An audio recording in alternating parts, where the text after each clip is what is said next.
here's Brody Brazil. Okay, A's fans, I know I'm making this video at a most tumultuous time for the team. The season really does feel like it's on the brink, but I want to talk about something individual right now, and that is the potential for Matt Olson to hit 40 home runs this season. It's something he's never done. He's been on pace all year. I'll talk about some of the other successes in his offensive season in just a second, but I think this is definitely something to watch for. And also this, I know this is an individual accomplishment, an accolade, but the more homers he hits, clearly, the better off it is for the team down the stretch. So we definitely have to tie those two things in together. Homers by year for Oli. As we look back at his seasons, 2017, you remember he came up halfway through the year, debuted in Major League Baseball, 59 games played, 24 dingers there. Then in a full 2018, hit 29, which is kind of maybe a step back, but then in 2019, 36 dingers. Last year was only a 60-game season, but he hit 14, led the team in that category, and then right now, he's hit 32 homers this year with 34 games remaining. So what type of pace does that put him on? I'll tell you in just a second, but first, since you're here and if you like this type of content, maybe consider subscribing to the channel.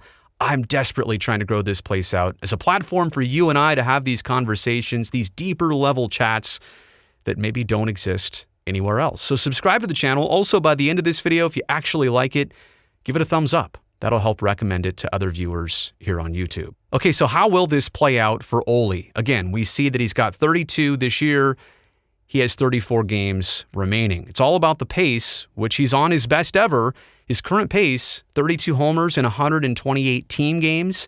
That puts him homering once every 4 games or 0.25 homers per game. You do that math, you know that he needs 8 homers to get to 40. He's got 34 games left. He only needs a 0.24 homer per game pace. So yeah, it's narrow. He's going to flirt with it. He's going to be right there if this pace continues. No, he's going to get to 40 if the pace continues. But I also think it's important as we address Matt Olson to look at his overall season as a success with the bat nonetheless. We're talking homers here, and yes, the Oakland A's do live and die by the long ball, but the turnaround for Olson from last year to this, and yes, last year was abnormal. 60 games in 66 days, the pandemic, 2 spring trainings, the start of the season in late July. It was hard on everybody for a multitude of reasons. But Oli struggled. 77 strikeouts in 245 at-bats last year. He still led the team in homers and RBI, but struck out a lot and hit for average to the tune of $195. Matt Olson below the Mendoza line, that makes no sense. And I talked to him this past offseason. He was frustrated by that. Months after they played their last game, that was still eating at him, and he worked so hard to correct it. To the point that here in 2021, he's cut his strikeout ratio in half, right? And he's also up the average close to 100 points. Again, that is largely unheard of at the major league level, somebody making that type of improvement season to season. But that's what I think is so important to observe about Matt Olson.